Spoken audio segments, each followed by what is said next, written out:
if we're going to get ready for the NFL, who better to talk to than senior analyst for Sumer Sports, former Tulane linebacker as well. Sam Bruchhaus joins us here inside the betting lines.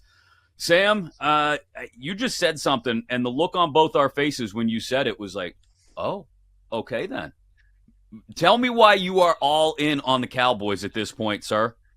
Okay, so preseason, here's the thing about the Cowboys. And at the time, they had Micah Parsons, which we all know they do not any longer have Micah Parsons. And their defense has not been great as a result. But when you have a team that has 2 to 3 players who are arguably at the top of their position in the National Football League, you're typically a good team.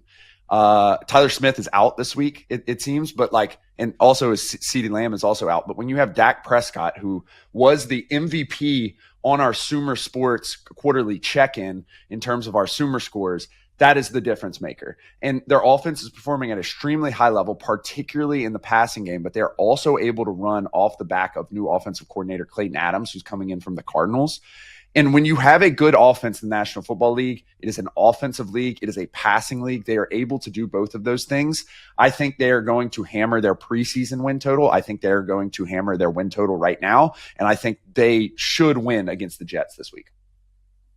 Okay, so you like them to win. I mean, look, the Cowboys defense can't stop anybody. The Jets defense, This is weird to say after the last couple of years. We think of the Jets as a good defense, but you look at Cowboys and Jets, both bottom 3 and drop back EPA. I mean, is it just the over 47.5 this week?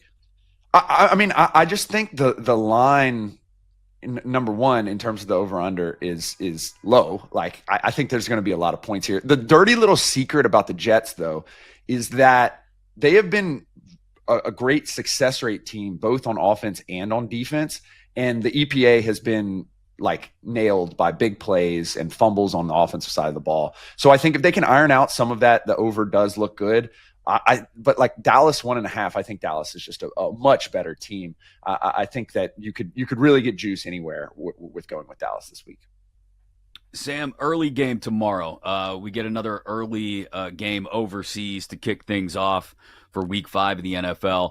Vikings laying 3.5 against new quarterback Dillon Gabriel and the Browns. Wentz versus Gabriel. Probably not what a lot of us had penciled in for a game we want to get up early for, but that's what we got in front of us. Vikings bounce back in this one, and would you lay the hook? It's really interesting, this matchup, because this, on paper, should be a real defensive battle. You have 2 of the best defenses in the league. You have 2 of the most talented units in the league. I'm a little worried about that Vikings secondary. Right now, they're looking really good in the stats just because of turnovers.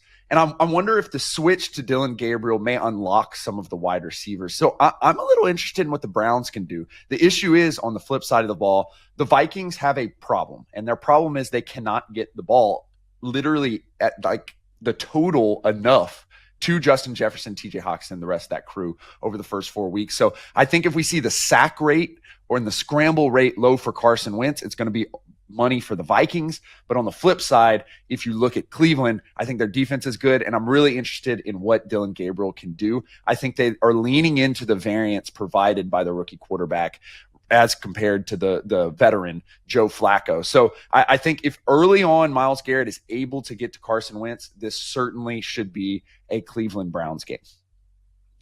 Another game that was sitting 3.5 most of the week, but is actually Broncos are out to a plus 4-point dog in Philly. I mean, the Eagles, it's bad half, very good half, terrible half. I was lower on the Broncos than most, I feel like, this offseason, but this feels like a Broncos spot for me, but the numbers obviously moving the other way. What do you make of this Broncos-Eagles game?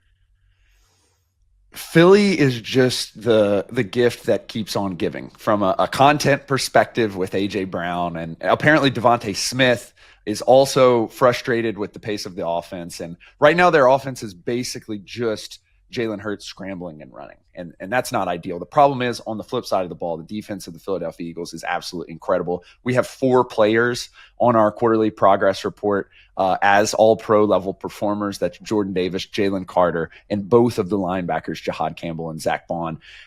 I just don't know if Bo Nix can face that defense and get by. I think Vic Fangio is going to figure him out. And I prefer the talent on the Philadelphia Eagles offense as compared to the talent on the Denver Broncos offense. As a result, I can see this game potentially being a blowout for the Philadelphia Eagles. Sam Bruchhaus, Assumer Sports, with us here as we go inside the betting lines on the BetMGM network. People are ready to shovel dirt on the Ravens, Sam. Cooper Rush gets the start again this weekend. But we've all also seen, I feel like it's made the rounds multiple times this week, the clip of the Texans' offensive line looking like a Keystone Cops routine. Like three guys blocking each other, people running free. C.J. Stroud barely has the ball in his hands after the snap. This is a do-or-die spot, I think, for the Texans if they want to keep up in a division that the Colts have quickly taken a little bit of a stranglehold on, the Colts and the Jags. But the Ravens catching anything at home, a 1.5 in this case, and plus 105 on the money line. Cooper Rush is not going to light the world on fire, but this feels like a Ravens spot. I think given the line right now, I agree. The Ravens offense is just good. And when the Ravens offense is operating at its best, Lamar himself, who probably is the best, if not a top 5 drop back passer in the National Football League right now, is only passing like 19 to 25 times. And so I think that we're probably discounting a little bit how good that offensive line has become over the last 2 years and how good Derrick Henry and Zay Flowers and Mark Andrews and that crew is. It does feel like a Ravens spot right now. The question is can that defense get anything together? Last year, they were in a similar spot. They started off slow due to a hard schedule. Same thing in 2025. The difference is the defense was very good at stopping the run. They were very bad at stopping the pass. This year in 2025, the Ravens defense can't stop anything.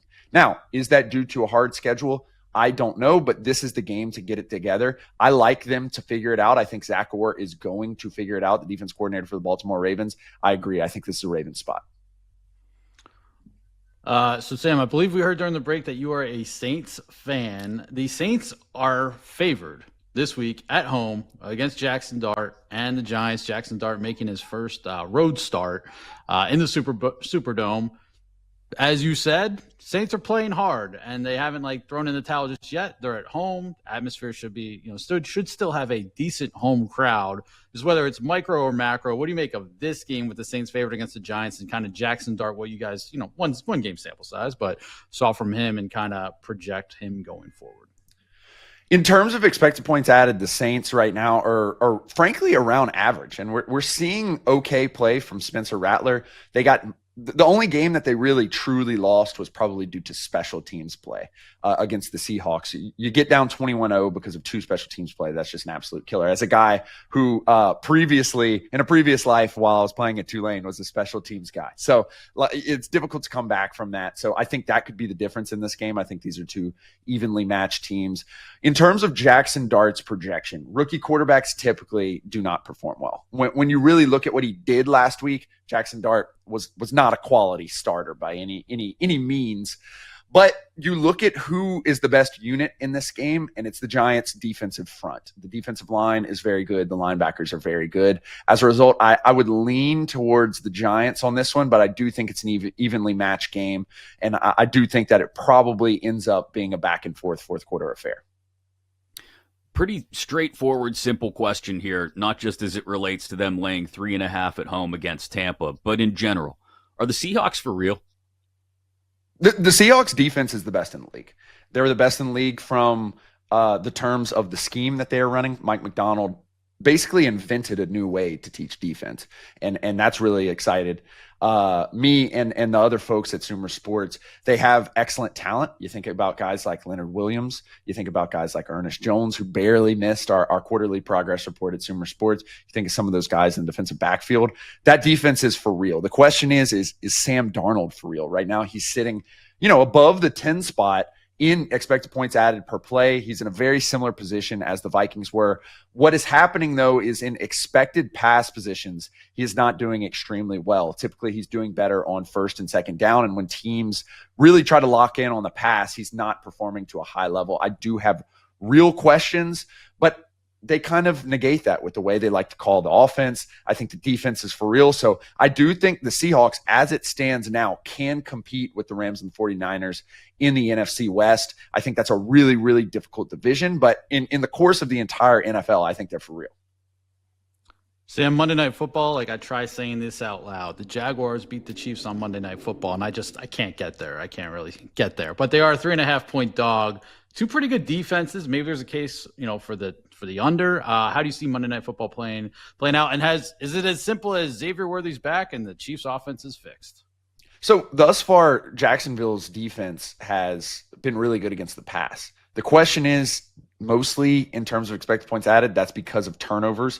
We had two guys, Eric Murray and Tyson Campbell, on our progress report from Sumer Sports, cornerback safety from the Jaguars. They've been performing really well, and both of their linebackers have played really well as well, headlined by Devin Lloyd. The question is Pat Mahomes back? Is the deep throwing Patrick Mahomes that we know, is he going to make a return? It looked like it last week. Right now, he's sitting well in the top quarterbacks in terms of expected points added. He's also doing it with his legs as well. I can't get to it either. I think this is just a KC spot, Monday night prime time, going into Jacksonville. I think Jacksonville gets a little exposed. A thing to look out for, though, is we have seen the Kansas City defense be very good, but Liam Cohen is one of the best play callers in the league, and he's been able to take advantage despite guys like Travis Hunter and Brian Thomas Jr.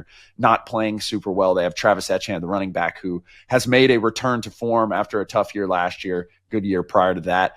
If they start getting going on offense early, perhaps get a slight lead, I think this is a live bet for Jacksonville, because I think they're probably going to be sticky on KC just because of the way this team has performed over the last couple of years. But I still think when it really comes down to it, Kansas City's a better team. I'm just here for Liam Cohen challenging another defensive coordinator to a fight after the game. Look, guys, I don't want to fight Robert Saleh. I don't know about y'all, but I Saleh personally am not in that business.